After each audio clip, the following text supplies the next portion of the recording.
दोस्तों, आज मैं आपको हमारे हिंदू पुराणों में वर्णित एक और साइंटिफिक कॉन्सेप्ट के बारे में बताने जा रही हूँ, जिसे आज की भाषा में टाइम डायलेशन कहा जाता है। पर पहले समझते हैं कि ये क्या होता है। टाइम डायलेशन को एक कहानी के द्वारा समझाती हूँ। टाइम डायलेशन बहुत ही इंटरेस्टिंग थ्योरी है, जिसे हॉलीवुड की इंटरस्टेलर नाम की मूवी में बहुत अच्छे से दिखाया गया है। इस मूवी में कुछ एस्ट्रोनॉट धरती से स्पेसशिप में बैठकर अंतरिक्ष में जाते हैं, ताकि वह एक ऐसा प्लैनेट ढूंढ पाएं जिस पर इंसान रह सकें।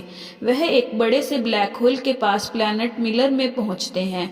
उन्हें जानकारी मिली हुई थी कि इस प्लैनेट पर इंसानों के रहने के लिए परफेक्ट वातावरण है, लेकिन इस प्लैनेट पर गुजरा हुआ 1 घंटा धरती पर गुजरे हुए 7 सालों के बराबर होता है। इसका कारण यह था कि मिलर प्लैनेट ब्लैक होल के बहुत नजदीक था।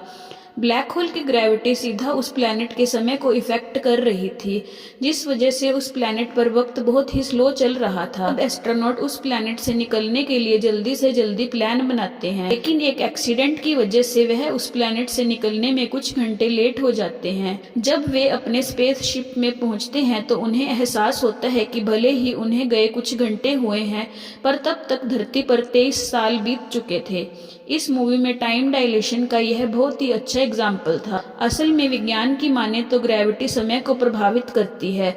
जिस जगह पर ग्रेविटी ज्यादा होती है वहां समय की रफ्तार धीमी हो जाती है, और जहां ग्रेविटी बहुत कम होती है वहां समय बहुत ही तेजी से दौड़ता है। विज्ञान के अनुसार ब्रह्मांड में हर जगह पर समय की रफ्तार अलग अलग है।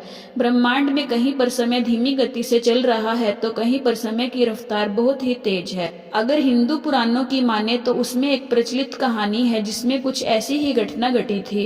राजा कुमुदनी एक समय के बहुत ही ताकतवर राजा माने जाते थे। जब उनकी बेटी रेवती की शादी की उम्र हो गई तो राजा कुमुदनी बहुत ही परेशान हो गए। उन्हें डर था कि रेवती के लिए सुयोग्य वर उन्हें नहीं मिल पाएगा। इसी परेशानी को सुलझाने के लिए वह रेवती को लेकर ब्रह्मा भगवान के पास ब्रह्मलोक में जाते हैं। वहां ब्रह्मा जी गंधर्वों का गायन सुन रहे थे। तब तक राजा ने प्रतीक्षा की। जब गायन खत्म हुआ तब राजा ने अपनी परेशानी ब्रह्मा जी को बताई।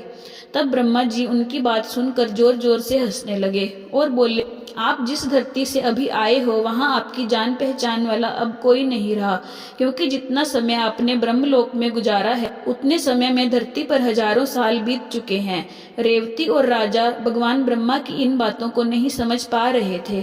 तब ब्रह्मा जी ने बताया कि हर लोक में समय की रफ्तार अलग अलग है।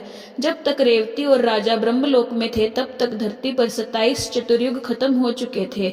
27 चतुर्युग यानी करीब 113 मिलियन साल। अब जाहिर सी बात है कि इतने समय बाद ना ही रेवती का परिवार वहां रहा और ना ही राजा का राज्य। भगवान ब्रह्मा उन्हें सुझाव देते हैं कि आप जल्दी धरती पर जाओ और वहां श्री कृष्ण के भाई बलराम से रेवती की शादी करवा दो।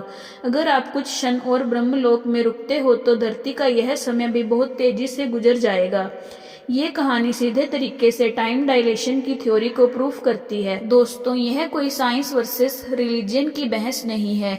इस वीडियो को बनाने का मकसद मेरा सिर्फ यही है कि ताकि हम जान पाएं कि हमारा हिंदू धर्म कितना प्राचीन और साइंटिफिक है। अगर आपको वीडियो अच्छा लगा हो तो इसे लाइक जरूर करें। और वैसे हमारा यह वीडियो आप कौन से शहर से देख रहे हैं कमेंट करके जरूर बताएं।